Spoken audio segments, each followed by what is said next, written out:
Cuyahoga Valley National Park. This is going to be an amazing 2 days. It's almost like Natchez Trace a little bit. So this is a national park. It's an area. So we're going to be traveling the road along the river. From Cleveland to Akron, Ohio. You got the railway and the canal and a river. And a river. So and a highway. It's awesome. Yeah, it's talking over the highway. We're going to get back in the van and get going. Thanks for joining us.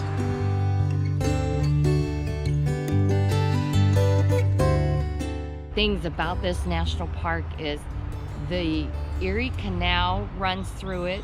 We're next to the Cuyahoga River, and there's also train that goes through this park that we've been winding down through here. So we want to stop here at this spot here because it's really unique. Is the canal is right here. You can see the canal, and then right next to it is the Cuyahoga River. I want to walk over there and show you that. And Sweet Williams lines the canal. Yeah. Yeah, so the unique thing is that, you know, what they've done to control the level of the canal is they would always just take water off the river at different spots. So the canal ran separate from the river, so it wasn't affected by floods. Let's walk down and take a look at the river.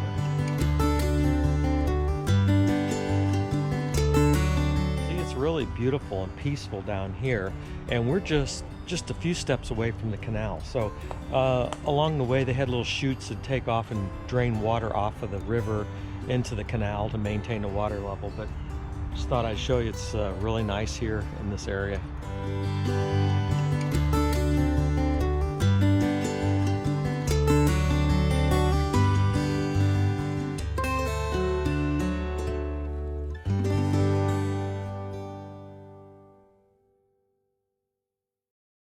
So we've made our way over to the Canal Exploration Center.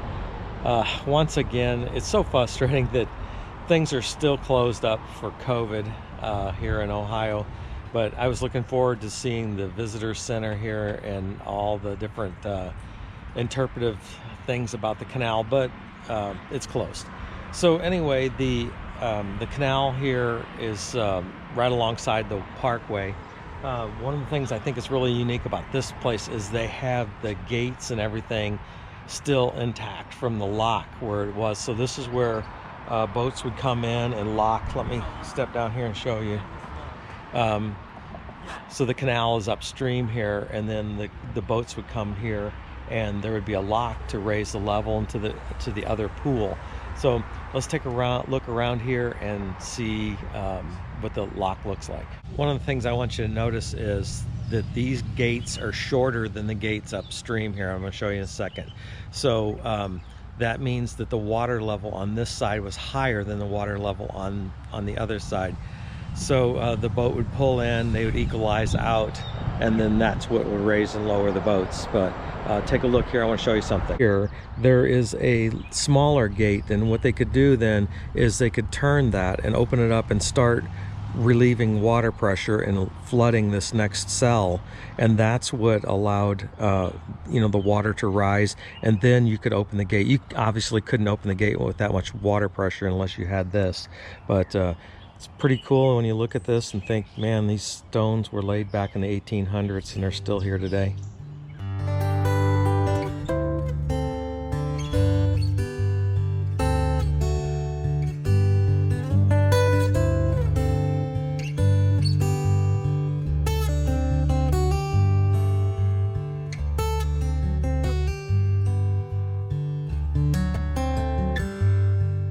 In the mid-1800s, this was built as a restaurant and a bar and a grocery store. So travelers on the canal could stop, eat, have something to drink, buy their supplies, and then keep on going.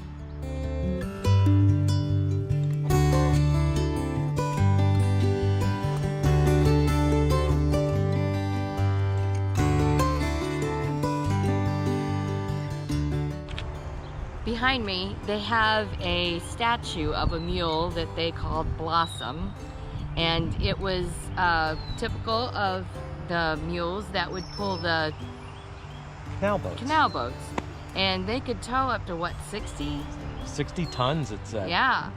So 2 at a time would do it, and then on board they had like an extra 2 that they would trade off. Right, in the middle of the boat there was a small stable there, so every 6 hours they would switch the mule team out, and the ones that had been riding the boat would get out and pull the boat and switch off. So I didn't realize that. Mules are not stubborn, mules are smart. So when they're tired, they stop. They quit. That's why people say they're stubborn, but a horse will work himself to death, but a mule, when he's done, he's done. So those of us from Missouri, we are not, we're stubborn for a reason. We know when to quit. There we go. All right, this is awesome. So we're gonna keep walking.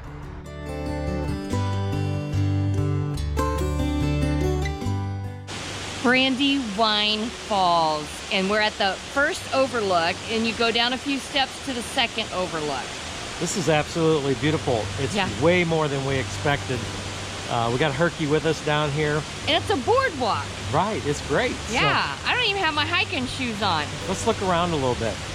Look at here on the Brandywine Trail. Once again, signs of the North American knucklehead. I'm gonna pick this up, put it in my pocket, and we'll throw it away properly when we get up there.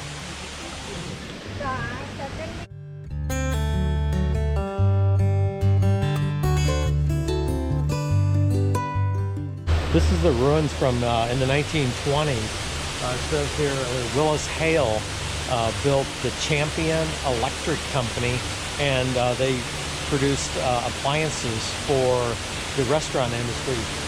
After a fire, this is all that's left of the Champion Electric Company, but pretty neat. It's right here by the side of the falls.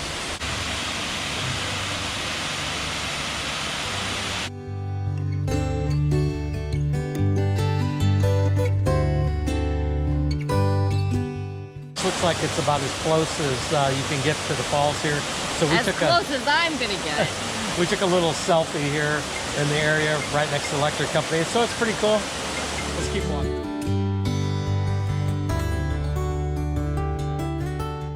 You're on the last path as far down as you can go next to the waterfall. The Brandywine Falls. Yes, because there are signs asking to please stay on the boardwalk, which I'm okay with that. So anyway, let's go see it. We especially like this section of the boardwalk here because it hugs the rocks, the outcropping here. Mm-hmm. So anyway, let's walk down and take a look.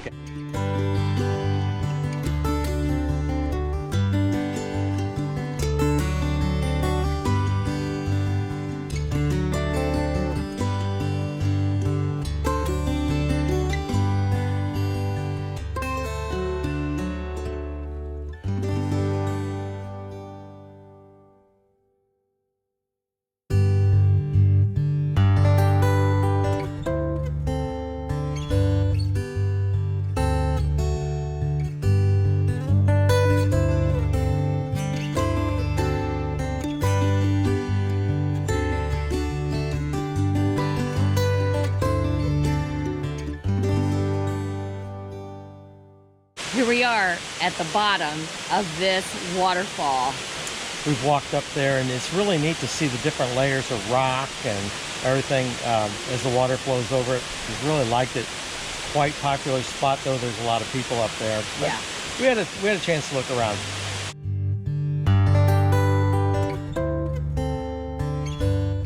If you guys remember back when I was building this adventure van, this was one of the things that we really were wanting to be able to do.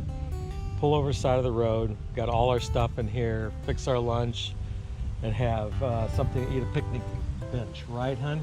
Yes, works out great. So she's in there. I'm gonna show you in here. She's just putting everything away. We got our refrigerators, and Herky didn't eat all his food. He ate some of it, but we got it all put away. We are gonna hit the trail now.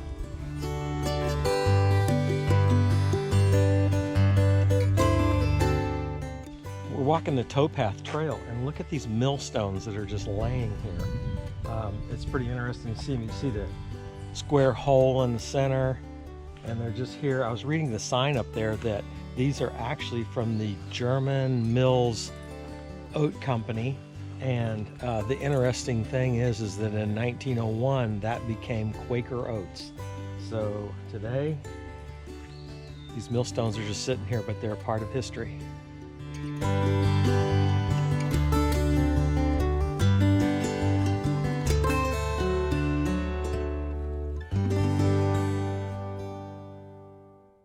When you walk through the woods, it's hard to picture this, but this was once an area of thriving industry.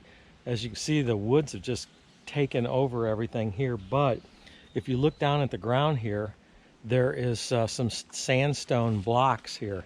And you know, if you didn't know what you were looking at, you wouldn't know, but let me show you something here. So if you look on right here, the canal used to flow through the woods, where what is now the woods, but the canal would flow through there. And then these sandstone blocks here are placed at the edge of the canal, and this was actually a loading ramp where they would pull boats up to the side here, and you could unload the sandstone, different things they were quarrying. So you know, if you didn't know what you're looking at, you would never be able to realize that this was the canal and this is where the loading dock was. Isn't this awesome? We made it back to the quarry. So this is where they would quarry the rock out, and then they would take it down the hill and load it on flatboats and take it out on the canal. You can see there's remnants of the whole industry that's here. So it's just hard to imagine that, you know, what, 150 years ago or whatever, there was men back here cutting these slabs out and by hand, and you know, hauling it out. So it's really cool. We're enjoying looking at the area. I want to show you something, because down here they've got some stone stacked up, and you got to think about, you know, 150 years ago somebody took the stone out of here and stacked it up, got ready to ship it out, and it never got shipped. So pretty cool. Here's a stone I was telling you about. So they quarried it out of the hill over there, and then brought it over here and had it all stacked up ready to get on the boats. And you know, the operation shut down and it never left here. So you can just imagine, you know, over 100 years ago somebody set this down right here thinking, you know, we're going to put it on the boat maybe tomorrow, next week, who knows what their thoughts were. And here it still sits today, and will probably sit here till the end of time. But yeah, it's interesting just to think about the men and the families that this fed and supported in this area. I just love thinking about those things.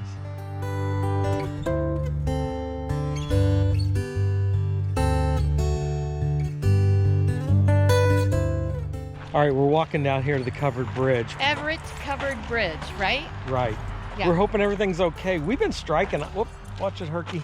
We've been striking out a lot today because everything's closed. Everything's closed. But how can you close a covered bridge? So I guess we're gonna find out. Oh. Herky's walking in front of you. Herky's walking slow. I think he's a little worn out, but. Well, and he's mad because we had to put his harness on him because he likes to pull and be in the lead. He does not like this harness. We would rather have the harness on him because we feel more safe with it, but he doesn't like it. So every time we put it on him, he drags his feet. So.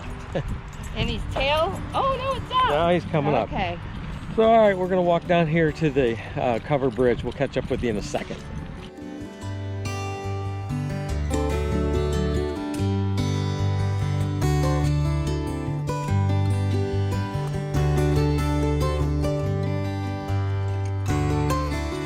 Made it up to the bridge. This bridge is in excellent condition, but I was reading on the sign that it's been, you know, they've done some renovations, some reconstruction. So I don't know how much is original and how much is new, but it's in excellent condition and a well-preserved piece of history here. Let's walk around the side so you can see it.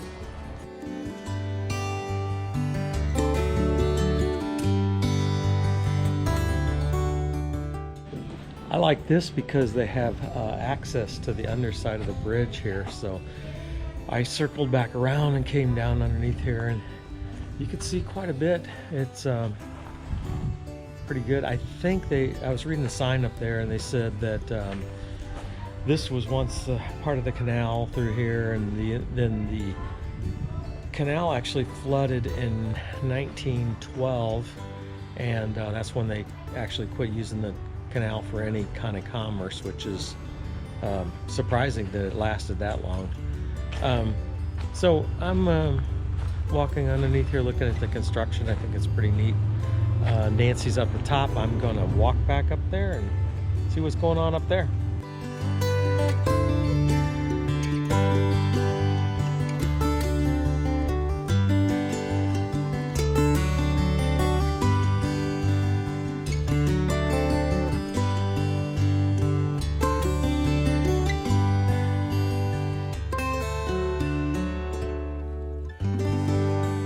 After a hard day of walking around Cuyahoga, we cannot say it. Cuyahoga National Park. We just had our burritos or our tacos. And we got our supper ready, and so we're gonna take some time and just walk around. What's wrong, Harky? We're gonna walk around. We're gonna walk around the KOA and show you guys a little bit what it looks like. We did have a good day walking around the park, but it's a little different from any of the parks we're used to. Most definitely, yeah. But I would say that if we were bikers, it would have been a lot more fun, but we still had a good time. I think it's really, it's a good park for bikes. We were looking forward to seeing some things on the rails today, and they weren't running the trains, so we weren't able to run the train. They were working on the track a lot at several different places. So. And all the visitor centers we went to were closed. Except for one. And they had a tent set up outside where they were handing out information. So anyway, let's walk around the KOA a little bit here as the day ends, and we'll show you a little bit what it looks like. It's pretty nice. We are all set up here, and as you can see, we turned the van sideways, so it's easier to get in and cook because we did not set our kitchen up because we're only here 2 nights. So we have a pretty good setup, I think.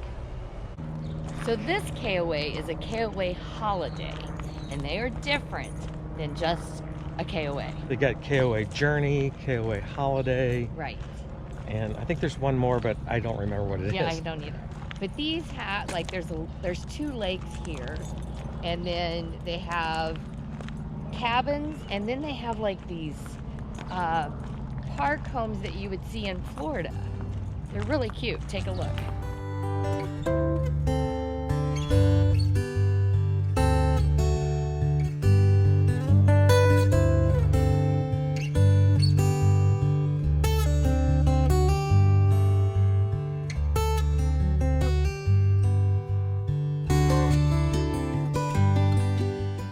Becky, you can see them working on the grass over there.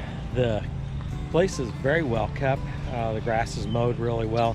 The pool is not open yet. It's a little cool. I would say they'll probably open up this weekend or whatever, because it appears they're just getting started for the season here, but it looks pretty good. I would recommend this place. Well, that was a quick spin around the KOA. And we stopped for ice cream, and they make fresh fudge here. So Ed got some maple nut fudge. There you go. Ought to be good. So we're gonna walk back to our camper. Take our showers. Getting late in the evening, and we're gonna watch a movie before we go to bed. I think Ed's gonna watch one of the new movies I got him, one of the war movies. So we'll see. Hey, we're glad you followed along with us today. Hope you enjoyed it. Cuyahoga, or whatever you call this national park. we've been struggling with it all day. Cuyahoga. Cuyahoga? I guess, yeah. I don't know. That sounds good. We'll call it that. Anyway, thanks for watching our video today, and we are I would say now it's time to walk the dog, but we are walking the dog. So anyway, we'll see you later. Bye now.